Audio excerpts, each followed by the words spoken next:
Olá, meu amigo!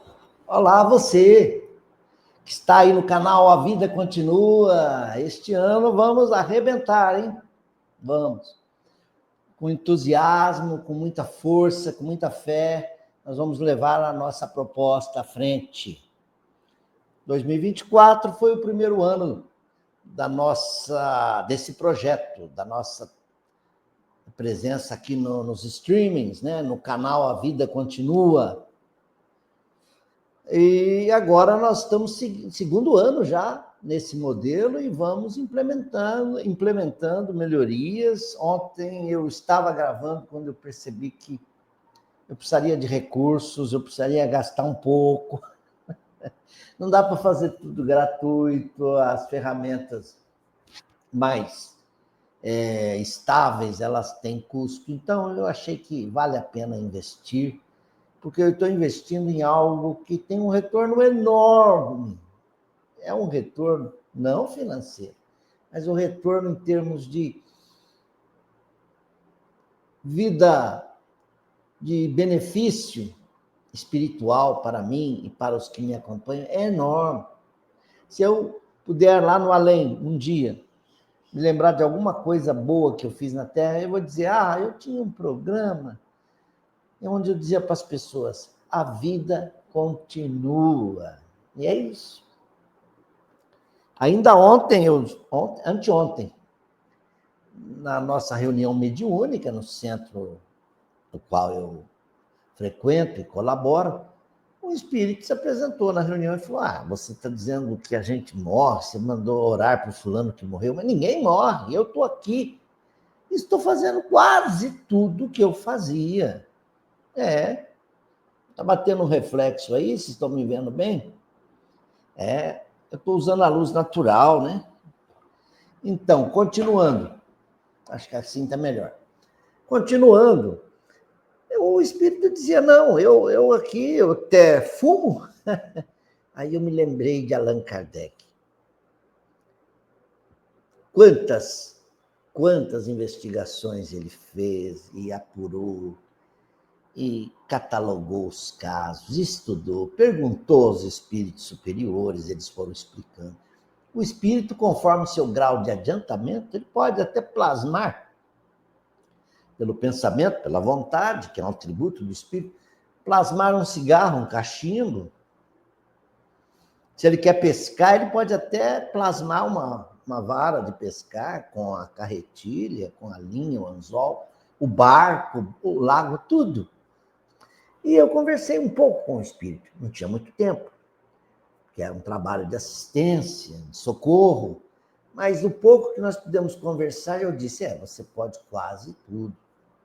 O espírito não pode fazer tudo na matéria, ele não pode entrar numa casa fechada, ele pode entrar por outros meios. Ele atravessa a matéria, é verdade. Mas ele não pode movimentar uma coisa, a não ser que ele tenha um médium específico ali presente, lhe oferecendo os fluidos para isso. Você dizer que foi muito produtivo, esse espírito, eu percebi que ele é sagaz e ele está querendo aprender. Ele falou, então é por isso que tem que estudar? A gente conhece pouco das leis do mundo espiritual. Nós estudamos muito das leis físicas, que também são leis naturais, leis de Deus. E é sobre isso que eu vou falar hoje. Eu vou falar de uma lei que é da física, mas que nós emprestamos da física para usá-la também como um termo da vida moral. É esse texto aí, é esse tema aí. Ação e reação, a lei que nunca falha. A terceira lei de Newton é essa lei, de que um corpo, ao se chocar com outro corpo, tem uma força de ação e uma força de reação. Né? E que há uma relação de forças. Quanto maior essa força do impacto, o mesmo impacto é uma força contrária. Não sei se expliquei bem, não sou muito de física, não. Mas Isso vale no mundo moral. As nossas ações pesam muito. Se são boas, resultados bons. Se são más, consequências desastrosas. É claro que também nas nossas ações conta muito e muito a intenção. Sempre que Kardec interrogou os espíritos nessas questões, sobre suicídio principalmente, os espíritos disseram: cada caso é sempre um caso peculiar, próprio. Quando alguém comete um crime, Deus leva em conta muito dessa ação. O Código Penal da vida moral é diferente do Código Penal aqui da Terra. Vocês concordam com isso, né? Eu tenho acompanhado aí nos canais de política essas matérias que envolvem o direito constitucional, o direito penal, e vejo que existe a tal da dosimetria. O juiz, ao analisar um caso, antes de dar a sua sentença, ele vê o grau de culpabilidade do réu, e aí ele vai definir os anos da pena. E é curioso, andei refletindo muito sobre isso.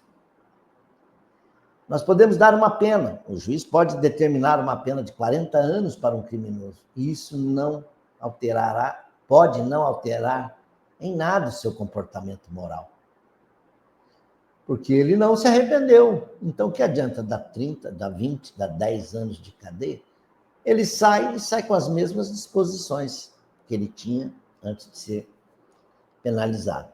Eu me lembro aqui de relance, o caso do bandido da luz vermelha, os mais antigos, como eu, devem lembrar. Ele assustou, aterrorizou, era um serial killer, pelo jeito. Teve até filme, O Bandido da Luz Vermelha. Aquilo ficou nos jornais, nas revistas, até que ele foi preso. E saiu, não faz muito tempo, depois de cumprir uma longa pena no cárcere, ele saiu. Saiu, foi para a mesma vida de antes. Foi um bar lá tomar uma cachaça, se envolveu numa briga, morreu. Antes tivesse ficado preso mais tempo, né? Já a justiça divina, banhada na misericórdia do Pai, que é infinita, e quer o arrependimento do criminoso, é tudo. Ele não quer perder. Não é aquela história bandido bom, bandido morto. Bandido bom é o bandido ressocializado, recuperado. Deus diz assim, bem, ele teve um gesto de arrependimento, então já merece um crédito. E é sincero. Então, pela lei divina, ele pode, inclusive, com 1 ano de penitência ou de expiação no além, quando o remorso bate, ele pode ganhar muito e dizer a Deus, Senhor, dê-me uma oportunidade. Eu quero me redimir do meu erro. Então, para a justiça divina, muitas vezes, a balança é outra. A base de troca aí é outra. E por isso, muitas vezes, o criminoso de ontem, reencarnado hoje, resgata de uma maneira até mais suave do que o crime que ele cometeu. Porque, nesse período, ele reuniu créditos em seu favor. Diferente daquele que, mesmo alcançado pela justiça, não se modifica em uma fibra sequer dos seus sentimentos. Não se modificou. Ao contrário, planeja novos crimes. É curioso isso, né? Nós não vimos aí um caso recente na mídia, antes de entrar aqui no que eu quero mostrar para vocês, de uma nora que envenenou o sogro. Ora, a justiça não viu, passou batido. 1 ano depois, ela, não contente, e olha que ela estava passando em branco, incólume, ela tenta envenenar a sogra e também mais uns agregados da família. Mas aí, alguém sobrevive, alguém dá a queixa, e aí acende a luz da suspeita e constataram que ela havia colocado arsênio na farinha do bolo que envenenou os demais membros da família. Então, acendeu a suspeita. E o esposo que morreu há 1 ano, de morte não muito bem esclarecida, foram exumar o corpo, constataram arsênio também em grande quantidade naquele corpo. Isso mostra que às vezes o homem não está preparado para mudar, ao contrário, ele quer mesmo levar a forra e conta com a justiça para defendê-lo e pensa, se eu tenho dinheiro, eu pago um bom advogado e eu escapo. Então esse não está pronto. Esse daí não está pronto. Então, o tema de hoje, a gente está analisando a lei de ação e reação. Eu vou cantar um pouquinho para dar um break na nossa conversa aqui. A time for us, someday there'll be a chance I join my courage born of a love that's free. Tema de Romeu e Julieta. A atriz, aquela bela moça, aquela bela atriz que fez Julieta, desencarnou há pouco tempo.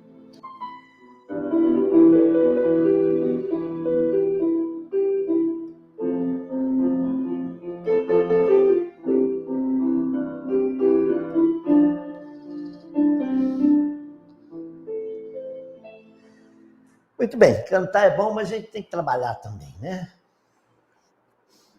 Então, nós estamos falando aqui da lei de reação, que na visão espírita não tem a mesma significação que tem para os árabes, com o seu maktub, é o fatalismo dos árabes. Tem que ser assim, assim será, e maktub. Ninguém muda o destino, ninguém muda, é fatal. Ou aquilo que os hindus chamaram de karma. Toda ação provoca uma reação, uma lei tem um efeito, uma ação tem uma reação, uma consequência, que pode ser até positiva. Você pode ter um karma positivo. A palavra não quer dizer necessariamente um karma negativo. Mas as leis kármicas aí, nós já incorporamos no vocabulário nosso, na linguagem dos espíritos. Mas isso daí tem um karma para carregar que não é fácil. O que você fez na vida passada? Um karma daqueles. Mas vejam, o karma dos hindus, ele é imutável, mas o espiritismo não. O espiritismo veio mostrar que o bem que nós fazemos altera o curso da lei. Porque senão não adiantava fazer mais nada, está tudo já escrito nas estrelas, não é assim. Você tem aí um karma pela frente, mas você vai mudando, vai aliviando. Todo mundo sabe um clássico exemplo que tem aí. O sujeito cortou um braço de outro, ia perder um braço nessa vida, mas trabalhou tanto no bem que ele estava trabalhando na caldeira, lá veio uma peça, lá caiu, ele decepou uma parte do braço. Quer dizer, ele já era um homem bom e já vinha pagando a sua dívida em prestações suaves. É assim que Deus deseja para nós. É uma lei branda, mas dinâmica e que leva em conta o esforço do réu. Então, nós abatemos as nossas dívidas. Com os créditos, nós vamos abatendo os débitos. Não é assim que funciona até uma dívida aí que você tem com o banco? Você vai usando os créditos, vai batendo, até que vem o gerente e fala assim, meu amigo, você já quitou quase a dívida inteira. Hoje, você é bom pagador, nós vamos hoje quitar isso assim, com tal desconto. Assim também funciona a justiça divina. Repetindo Ezequiel lá atrás, no Velho Testamento, Deus não quer a morte do ímpio, pecador. Ao contrário, ele quer que o ímpio, pecador, se salve. Vem Jesus e diz: nenhuma das minhas ovelhas serão perdidas. E apresenta a parábola do filho pródigo e diz, quando o pai diz para o outro filho, se referindo àquele que saiu para gastar a herança na vida, na estrada larga das paixões. Meu filho, ele está voltando. Hoje nós ganhamos um filho, e você ganhou um irmão agora. É a ovelha que vem. Então ele fez uma festa para a ovelha salva. Né? É assim que é o pastor. Ele se regozija quando ele... Assim também Deus é conosco.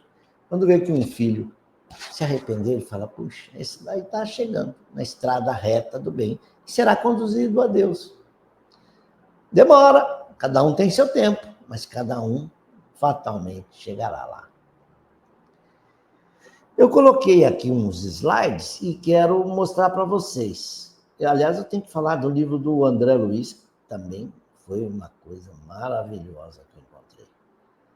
Então, aí o Maktub dos árabes, a lei kármica dos hindus, mas o espiritismo já mostra que o homem reencarna, ele é formado num corpo trino, o homem na Terra, ele tem o corpo lá, o perispírito e o espírito. Perispírito, não podemos dizer que é imaterial, não, ele é alguma coisa. Ele é um envoltório fluídico e por isso que o espírito que falava na reunião, mas eu estou em um corpo, eu tenho as necessidades da terra, a gente até se alimenta aqui. Foi um papo interessante esse. Mas eu estou indo aqui com os slides, eu quero entrar nesse caso aqui que Allan Kardec analisou na Revista Espírita, de 1864, outubro. Ele pegou o jornal Le Siècle, de junho, e tinha lá um caso que eu vou resumir rapidamente. Um berlinense, ele não dá o nome, ele respeita a individualidade, a privacidade da pessoa. O senhor X, aliás, isso está no jornal, possuía uma grande fortuna. Seu pai, ao contrário, em consequência de reveses, infortúnios, perdas, desgraças, tinha caído numa pobreza absoluta e tinha sido forçado a recorrer à generosidade do filho. Vejam, ele teve reveses. O meu filho pode, vou pedir a ele. Mas o filho repeliu duramente a solicitação do velho, que, para não morrer de fome, teve que recorrer à justiça contra o próprio filho. Olha, eu quero uma pensão. Ele não quer me dar uma pensão, eu estou morrendo à míngua. O senhor X, que é um malvadão aí, ele foi condenado a fornecer ao pai uma pensão alimentícia.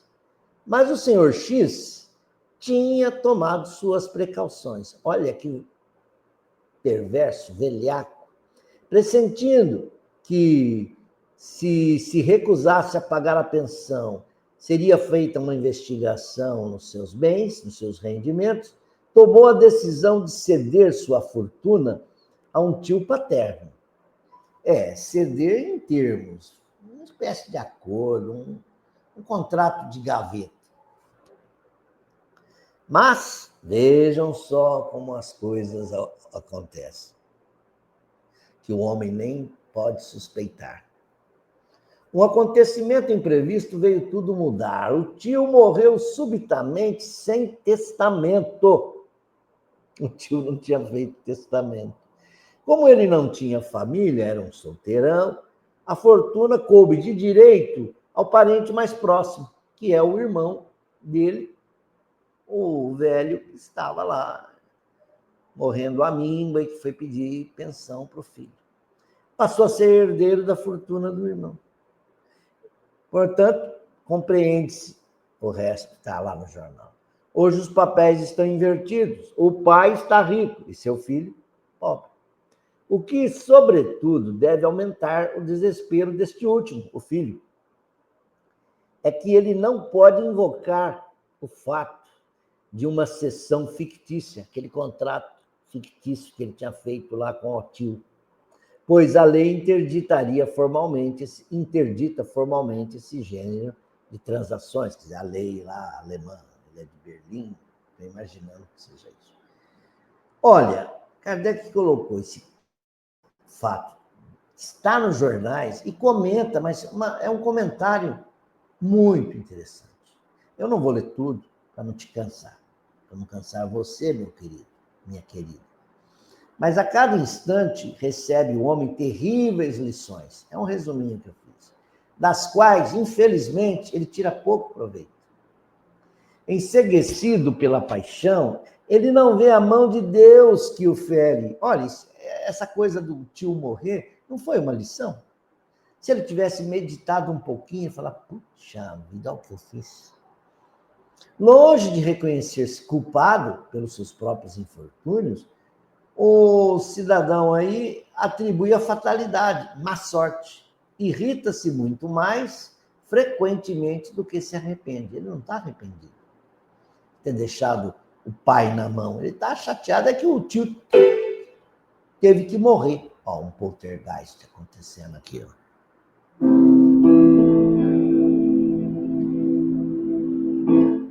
Não é? E não nos surpreenderíamos se o filho do qual se fala acima, esse que nós estamos, em vez de ter reconhecido seus erros para com o pai, em vez de voltar a ter melhores sentimentos para com ele, não tivesse concebido contra ele mais animosidade. Ele pode ter ficado com mais raiva do pai ainda. Então, quando nós vemos a desgraça batendo a porta das pessoas, fatalidade, gente passando privações, mas lutando dignamente na vida, não vejam nisso um mistério inexplicável, como Deus é cruel, perverso, a uns deu tudo, a outros nada. Pense assim, as leis divinas se cumprem.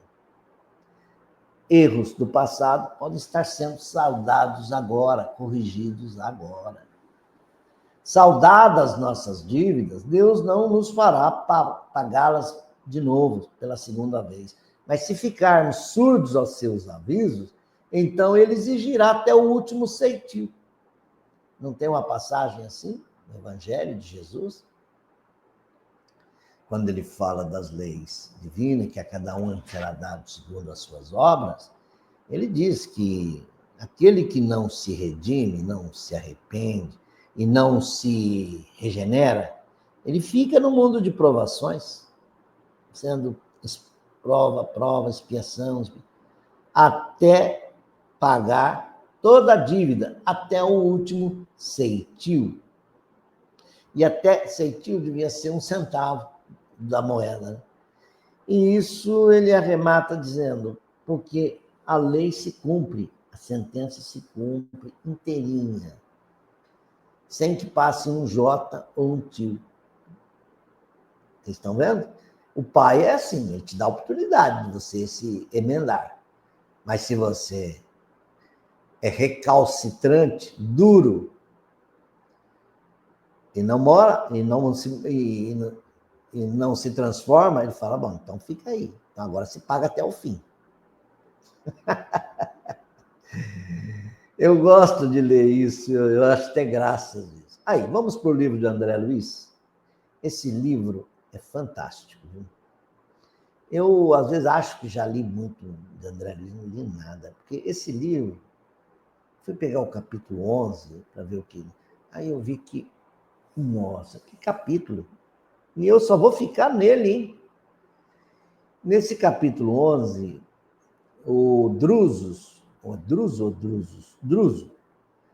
ele leva André Luiz, aliás, falando nisso, olha lá o Renato Pireto, lá no filme Nosso Lar. É Druso, o instrutor, o benfeitor, que está lá na colônia espiritual, ele chama André Luiz e Hilário para falar com eles sobre uma coisa que nós não entendíamos bem, e nem André Luiz, que é o renascimento do ser com marcas, com problemas congênitos.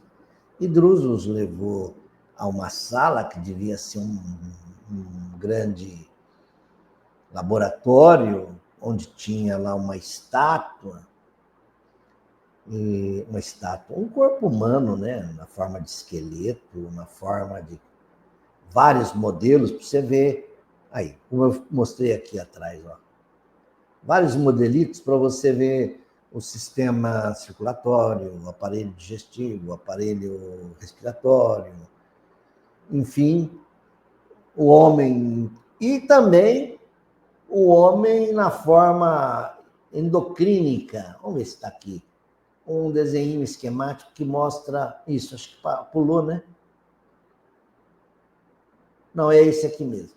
Que mostra o sistema endócrino ou endocrínico. Quem é endocrinologista sabe. Porque nós temos glândulas no corpo. Hipófise e epífise.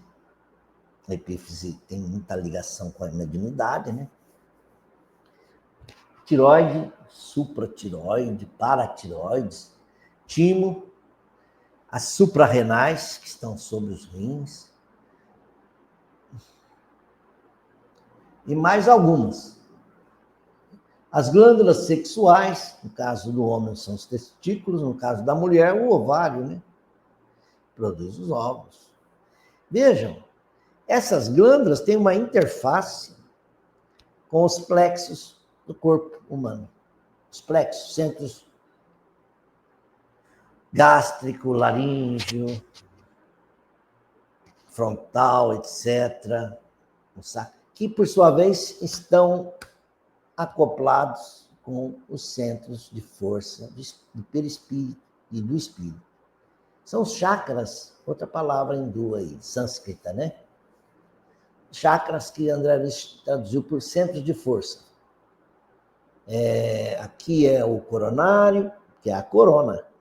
Frontal, laríngeo, cardíaco, gástrico, esplênico e o sacro, ou genésico, que regula aí as energias sexuais. Eu teria que chamar aqui o Dr. Nuber para dar essa aula. O Dr. Romário já está na pátria espiritual. Que aí eles vão deitar e enrolar aqui. Eu não posso fazer isso. Eu só sei dizer que essas glândulas estão intimamente ligadas aos chakras, ou centros de força. E Drusus continua na sua preleção e mostra que todo mal expressa uma lesão. Ai, pisei na bola. Volta lá. Isso, todo mal expressa lesão em nossa consciência, que, por sua vez, determina distúrbio ou mutilação. Voltou para a tela menor. Numa área específica do corpo. Ou seja, nós fumamos. Vamos dar um exemplo mais fácil. Temos o hábito do tabagismo. O sistema respiratório vai ficar afetado, desde a traqueia, os alvéolos, os pulmões, a boca. Não se surpreenda se você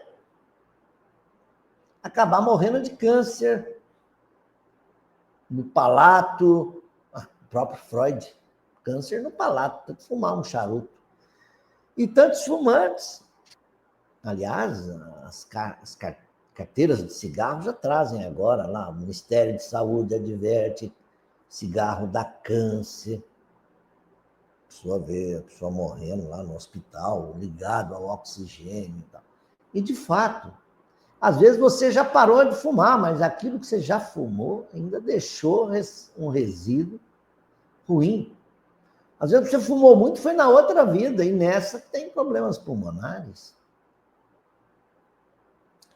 Digamos que você tem o hábito do uso do álcool ou da gula. Não vamos malhar tanto os viciosos, né? E viciados, mas o fígado vai vir no novo corpo com uma predisposição assim, olha, não beba muito, porque vai dar algum problema. Vem a cirrose, ou vem uma úlcera gástrica.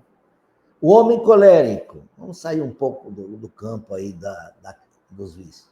O homem colérico, que explode sua ira sobre todo mundo, ele sempre vai ter um probleminha de gastrite, colite, etc. Porque está habituado a encolerizar-se.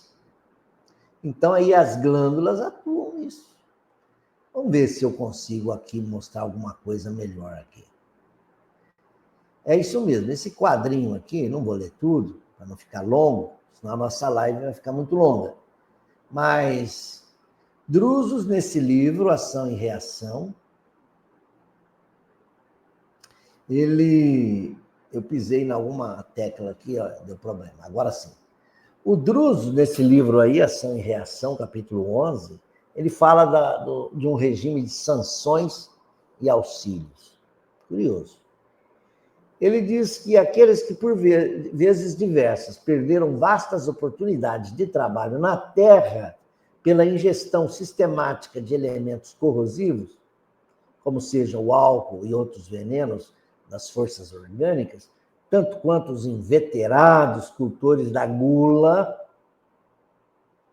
acho que estou falando para mim mesmo, quase sempre atravessam as águas da morte como suicidas indiretos e, despertando para a obra de reajuste que lhes é indispensável, imploram regresso à carne em corpos, desde a infância, inclinados, eu dei uma desmembrada, ulceração gástrica, desequilíbrios do pâncreas, colite, múltiplas enfermidades do intestino, que lhes impõem torturas sistemáticas, embora suportáveis, no decurso da existência. Agora a gente vai mostrar mais imagem, menos texto. Tá aí. Alguém que venha cego, ou se torna cego no decorrer da existência. Uma prova difícil, né? Uma prova muito difícil, ficar privado de ver o verde. Eu aqui, por exemplo, estou contemplando uma linda paisagem aqui de Jaguariúna. Eu posso ver aqui, da onde eu estou, as montanhas verdejantes, palmeiras, vários tons de verde, o céu azul, umas nuvens ali. Mas e quem está privado? Ele vai contar com outros sentidos, e vão ficar muito desenvolvidos os outros sentidos. Talvez no sonho ele veja muita coisa que os olhos de carne não veem. Mas a gente pergunta, será que esse homem foi tão mal no passado para perder a visão? Às vezes, a visão foi algo, foi o seu, vamos dizer, calcanhar de Aquiles, ou instrumento de perdição. A gente não costuma ouvir pessoas dizerem, às vezes é preferível nascer surdo do que ouvir uma coisa dessa. Ó. Preferia nascer mudo do que ter dito tais palavras. Lamento tanto, Senhor, que eu tenha dito aquilo naquele momento. Melhor teria sido se eu tivesse nascido mudo. Alguns espíritos, quando vão reencarnar, e sabem que a visão, para eles, pode ser motivo de queda, eles podem até pedir isso que André Luiz e o Druso explicou, uma espécie de sanção. É como se fosse uma cautela. Olha, para você não cair na mesma queda, você virá cego. Ai, que bom! É uma existência, mas o que é uma existência comparada à eternidade? É um flash. Ficarei cego, não cairei no mesmo erro. Eu vi um show, não saindo muito do tema, do Andrea Bocelli, né? Esse grande cantor italiano, cantor lírico e popular também, mas ele praticamente usa muito o canto lírico, o bel canto, né? Um grande tenor. Ele cego, dando aquele show ao ar livre, foi agora no fim do ano que eu vi, num desses canais aí de arte. E ele chamou um representante, chamou outro, chamou convidados. Com alguma ajuda, ele fazia algumas coisas no palco, ele podia fazer muita coisa até, ele se moveu bem, mas ele não tinha ideia da própria imagem dele. Então, o olhar dele não tinha, mas o riso dele era a expressão maior do rosto dele. E a voz. E ele cantando lindamente, eu comecei a analisar, falei, nossa, a audição dele deve ser muito ampliada, porque a forma como ele se coloca nas músicas, ele percebe os sons, ele percebe a orquestra. Ele foi ao piano e tocou a sonata lá de Beethoven. Né?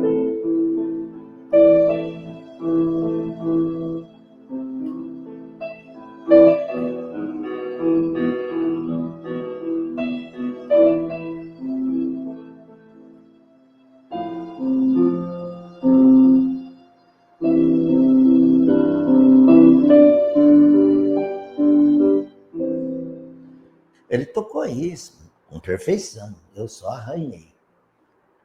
E cantou. Depois, quando terminou o show, ele foi levado até um cavalo alazão bonito e saiu cavalgando. Eu falei, então, não quer dizer que ele seja um homem em penitência, mas um homem que aceitou a missão tal qual ela veio, no afã de galgar mais uns passos na direção do Pai. Da mesma forma que a língua pode ser para nós fatal, a língua, os ouvidos, a inteligência também pode ser usada de modo negativo. Depois aí o Einstein foi um grande cientista e não negou a Deus, não é negacionista, não. Ao contrário, ele costumava dizer, Deus não joga dados, não existe acaso. Então, em tudo, há um livro só de frases de Einstein. E se percebe que ele é um homem que entendeu nas leis que ele conheceu, a lei da relatividade, etc. Ele viu há uma inteligência superior dele e que governa o espaço, que governa tudo no universo. Então, está aí um cientista. Desencarnou em 1955. Einstein. E ele também fez sua incursão no campo da fé. E ele dizia, olha, a ciência sem a religião é cega. A religião sem a ciência é manca. Então, ele é um espírito, porque ele está justamente com a fé raciocinada, que alia ciência, religião e filosofia. Mas então muitos se perderam pela vaidade intelectual ou usando a inteligência para arquitetar grandes planos ruins, planos maléficos. Nós temos hoje aqui muita gente que é hábil em manusear as redes sociais, os algoritmos, e espalham o ódio, a mentira, falsas informações, é a contra-informação para perturbar o povo, para confundir os mais simples, para chegar aos seus interesses, escusos quase sempre.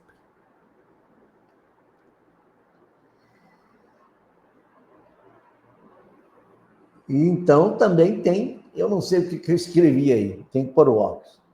Companheiros que em muitas circunstâncias se deixaram envenenar pelos olhos e pelos ouvidos, comprometendo-se em vasta rede de criminalidade através da calúnia e da maledicência. O que é a fake news? Desculpe fazer um parênteses.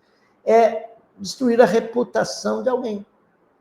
Às vezes a reputação dele é boa, mas ele terá então um longo caminho aí para se reabilitar perante o seu público, porque uma calúnia.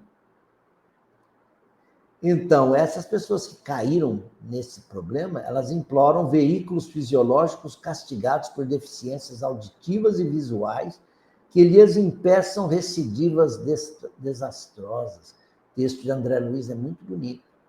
Intelectuais e artistas que usam sua arte também de modo negativo. E vão se enveredando por um caminho onde a arte está associada a outras coisas. Ou a arte é perniciosa. Quando a música é boa, o artista é bom. Um artista bom não é inspirado, não inspira coisas boas. Ele não capta músicas de elevado padrão e traz para nós. Não, ele pega a coisa do mundão, ritmos, frenéticos, porque o que importa ali é a sensualidade da música, do ritmo, da batida. E olha, eu vi um livro recentemente de um astro aí, não é hip hop, mas ele foi daquelas bandas pesadas do ano 2000. Está no além. Está passando por um processo de reeducação severo. E vem um livro dele aí. Acho até que eu já falei aqui. Né? Acho que já falei dele, tal do Chorão. Do Brown, como é que é mesmo? Hawking Brown Jr., não estou lembrando. Criaturas que abusaram dos dotes físicos, manobrando a beleza e a perfeição das formas, solicitam corpos vulneráveis e dermatosos. Vulneráveis a quê? A dermatoses aflitivas, o pênfigo foliáceo, por exemplo, psoríase, os eczemas, como forma de correção, corrigenda. Os corpos, ou eles pedem, imploram lá no além, na erraticidade, corpos portadores de alterações da tireoide que os constranjam a reiteradas lutas educativas. Vocês sabem, tem muitos de nós que vamos ao médico, o médico fala, não, isso é psicossomático, porque no corpo os exames não deram nada. Grandes oradores que utilizam do verbo fluente, influente, da oratória brilhante, mas para conduzir massas a uma guerra, por exemplo, ou para passar suas ideias errôneas e conduzem cegos ao desfiladeiro. É cego conduzindo cegos. Maus religiosos, pastores, espíritas, seja lá, padres ou simplesmente homens políticos, chega diante de uma plateia e vai inseminando mentiras, instilando o ódio. Pode vir mudo, pode vir com problemas no aparelho vocal. Estou terminando, meus amigos. Milhares de pessoas que transformaram o santuário do sexo numa forja de perturbações para a vida alheia, arruinando lares, infelicitando consciências. Então, elas imploram equipamentos físicos atormentados por lesões importantes no campo genésico, experimentando desde a puberdade inquietantes desequilíbrios ovarianos e testiculares. Não preciso nem comentar, né? Ei, o que aconteceu aqui? Eu mudei o tema, já o conserto. O tema de hoje é ação e reação, tá? A cegueira, a mudez, a idiotia, a surdez, a paralisia, o câncer, a lepra, a epilepsia, credo, o diabetes, o pênfigo, a loucura e todo o conjunto de moléstias dificilmente curáveis significam sanções instituídas pela misericórdia divina para que não venhamos a fracassar nas lutas redentoras do Espírito. Sanções. Quando um país ou uma corte internacional estabelece sanções contra determinado país, como ocorre hoje com Cuba, Coreia do Norte, são países antidemocráticos que não estão respeitando determinados marcos civilizatórios. estão adotando trabalho escravo, ou então não tem eleições, é um ditador que está lá. A comunidade internacional estabelece sanções para aquele país. Sanções, quer dizer, uma espécie de punições, né? Até que ele se emende e passa a pertencer, então, à comunidade dos países civilizados. Da mesma forma, no mundo moral, eu já expliquei, mas vamos lá, há espíritos que pedem aos engenheiros lá da reencarnação, né? Olha, me dê um corpo. Assim, não me faça muito bonito, senão eu vou cair de novo nas mesmas teias do mal que eu já caí antes, de perverter mulheres, caso de ser homem, ou perverter homem, destruir lares, destruir famílias, seduzir todo mundo e ser um Dom Juan e causar problema. No meu caso, eu pedi para vir ser feio, mas meu Deus me fez assim, lindo. Fazer o quê? Vou até arrumar a camisa. Aliás, hoje eu cortei o cabelo. Hein? Terminando. Existe a dor auxílio. O infarto, a trombose, a hemiplegia, o câncer, a senilidade precoce e outras calamidades da vida orgânica constituem também dores auxílio. Você sabe que alguém, quando está com um mal terrível, vem o Alzheimer? O Alzheimer é uma bênção para aquele outro mal, porque pelo Alzheimer ele não sabe que está doente de tal doença. Contei aqui de uma irmã, minha irmã Mafalda, muito querida, que ela está num estágio do Alzheimer, da senilidade. Mas ela continuou trabalhando, hein? Tricotando, fazendo bolo, fazendo palavra cruzada, dá aqueles lapsos de memória. Mas ela teve um câncer de mama, teve que extirpar uma delas, um dos seis.